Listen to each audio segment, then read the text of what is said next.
applications, and there would have to be a lot of rewriting happening at the Oracle database storage layer for it to happen. None of this stuff which I'm talking today means that the relational databases can't do these things. But a lot of it has to be rewritten because they have all been written with the with keeping the disk rotational disk model in mind. So a lot of that has to be rewritten, and if it's rewritten, it will work. I mean, this is software at some level. You should be able to do anything and it actually work. It will be a lot of testing and QA, but other than that, I don't see a problem. Second one is, I thought pardon me if I'm wrong. noSql means it doesn't support ACID. That's how I actually internalized it. I think you would be right until Citrus Leaf shows up. Because I can't possibly personally ship a product which doesn't have ACID. They will take away my PhD. I can't allow that. No, seriously, right? I mean, ACID is just a way to look at transaction consistency.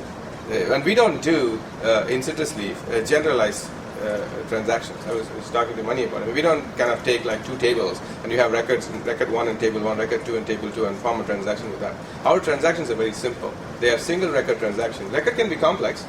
They have many columns and so on. But they're still single record transactions in a single simple table. And they are replicated. That's where the ACID comes in. So because it's replicated, we don't allow, for example, in Cassandra, it does a virtual consistency. They only support single record transactions too. But that doesn't matter, right? ACID means that in the transactions that you do, you follow certain guarantees. You provide certain guarantees. The guarantees are that if you write data from a client and you read it back again, you will get the new changes. Something simple like that. Yes, our transactions are single record transactions, but the single record has multiple operations because we have replication in it.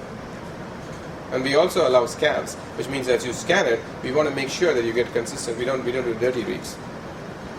So those are the levels at which we do the transactions today. And I'm not.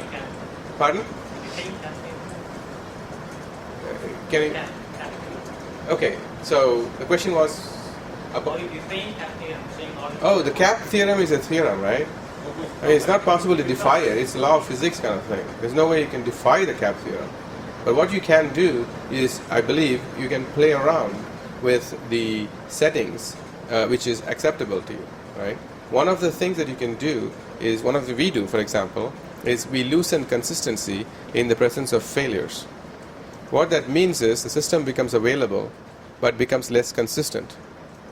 The other thing we can do is we can make it partition tolerant, and then it becomes completely inconsistent, because if there are two partitions running, taking reads and writes, you could essentially have a different value showing up based on which partition you go to. However, what we will do is when the two partitions come together later, we will be able to detect the conflicts and enable a resolution. We will restore consistency after the partitions come back together. So none of this stuff actually violates the cap theorem. At any point in time, the cap theorem is always valid, right? But if the system has no failures, I can do consistency, availability, and partition tolerance, because there is no partitioning anyway, so we are tolerant, right? It's like a null thing. The moment a partition happens, you can shut down a partition. We can detect it. If you shut it down, then it's consistent, right? But it's not partition tolerant in some sense. But it's we obey we have to. It's not like a theorem can be disobeyed, right? Unless we disprove the cap theorem, that's a totally different issue. I don't think, once it's proved, I'm not a mathematician at that level to be able to disprove it, but if somebody disproves the cap theorem, then I'll figure that out. But I don't think that's possible. Okay. So in case of partition, failure of partition, there is a possibility that user can make some dedication because the writes are not distributed across all the shards. Partition is significant, right? When you say partition, you mean a node? Yeah, no. Okay. I'm writing to different shards. There are multiple shards, right? I'm writing into one node. And obviously the relation to all the other. Not to all of them, right? It depends on how many copies of the data you want to keep in the cluster. If you want to keep 2 copies of data in the cluster, we will replicate to one other node. I'm talking about states. But we don't have a master like that. So we are a completely peer-to-peer. Okay, are you talking about Citrus Leaf or are you talking about in general? Normally, like when you say shards, I'm going like that is not clustering. That's what I'm thinking, right? Sharding is typically done at the application layer. So the app shard, and then you have to reshard it, and then you have to change your application. It's just almost like you're building this thing. Whereas clustering, on the other hand, is inside the database. So you don't have to do anything. You just simply add more data, add more nodes. And it means all the hard work is actually happening, and Cassandra does it, we do it. Most other people don't actually do it. Okay? So, I already talked about most of this. Okay? The key thing is we support ACID, we support non-stop processing, I talked about consistency rules and so on. This is important. The storage management of Citrus Leaf is fairly sophisticated.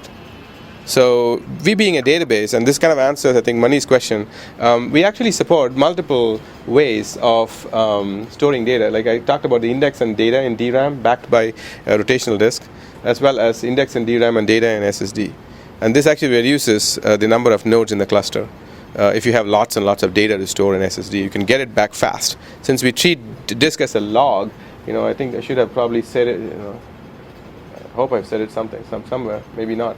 So, in terms of increasing performance, we perform disk writes outside mainline of transaction execution. This is well understood, both in, and this is where I think some of the interesting trade-offs come, right? I think Mani, you asked about replicating into multiple memory copies and then writing all of them and then not storing it persistently. We actually don't do it that way. We actually replicate to memory copies, but we don't wait for the disk write. So we write both memory copies, but we don't wait for the disk write. So only if disks fail, disk write fails in both machines at the same time, you will lose the transaction. There are optimizations you can do to make things more robust without actually slowing down the system, and we've spent a lot of time doing that. That's one of the reasons we're fast. We can do hundreds of thousands of transactions per second per node with millisecond kind of response times. When I say transactions, I mean the kinds of transactions which are single record reads and writes, but which are still replicated. So a write will go to 2 copies if it is a two-way replication. Okay, so that's pretty much my talk in some sense. There's some more details I have. PayPal I understand PayPal still uses the very legacy C++, CGI style application for all their programs. Are you aware of that? No, I'm not aware of that. I do fully believe that it is possible and it would work. And most of the work here, one has to realize is, take for example Citrus Leaf or MongoDB. It doesn't matter. Pick a NoSQL database. Why does anybody need it? The only reason you need it is if you don't want to do any work yourself and somehow that thing works for you. So you should never actually if you don't spend more than a day or two setting it up and running it and testing it, and then it'll take some time to deploy it, right? If you're deploying it at scale, but it's somebody else is supporting it, like what Citrus Leaf does, then it's useful.